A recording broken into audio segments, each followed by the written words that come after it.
Last Monday, an absolutely monstrous cluster of thunderstorms caused hundreds of reports of wind damage, tens of thousands of power outages all across 7 Midwest states in a matter of about 12 hours. Now, that longevity and severity of the storms earned it a very specific name, derecho. I'm explaining what that is in this week's Heather's Weather Wise.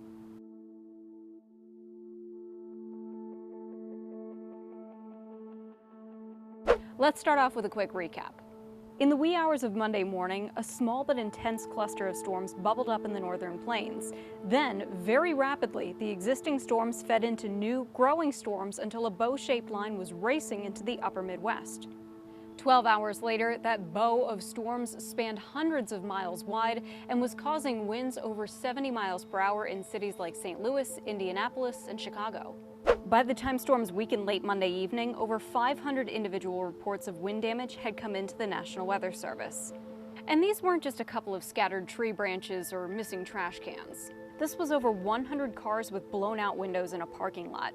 Huge trees snapped like twigs, and entire cornfields completely flattened in a total loss. It looks like tornado damage, but it isn't. This cluster of storms is now considered a derecho, and the word derecho translates directly from Spanish, meaning straight ahead, of course referring to the straight-line wind damage that these storms produce.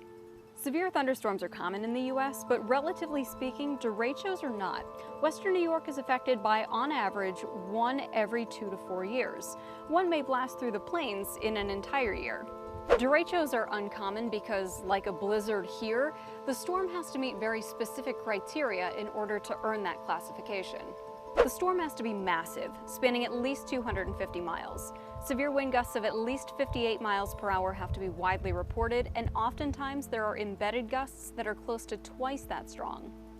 So with a derecho, coverage is just as important as the intensity of those storms. Now, these storms may be relatively uncommon themselves, but the name isn't new.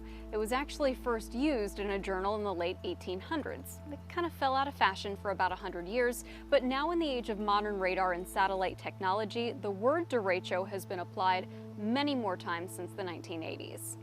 Still, it's not obvious why derechos form. We know the basic needs for thunderstorms: moisture, instability, and rising air, but we're not sure exactly what extra ingredients take ordinary thunderstorms and turn them into menacing waves of howling winds and torrential rain. One fairly common pattern is for derechos to form on the outskirts of a big ridge of heat in the summertime. The storm systems develop at odd times of the day and then sort of ride the edges of that ridge until they run out of fuel. Derechos are complicated and fascinating to study, but obviously terrifying to experience. That's going to do it for this week's Heather's Weather Wise. I'll see you next week with a new topic, but until then, remember, it's good to be a geek.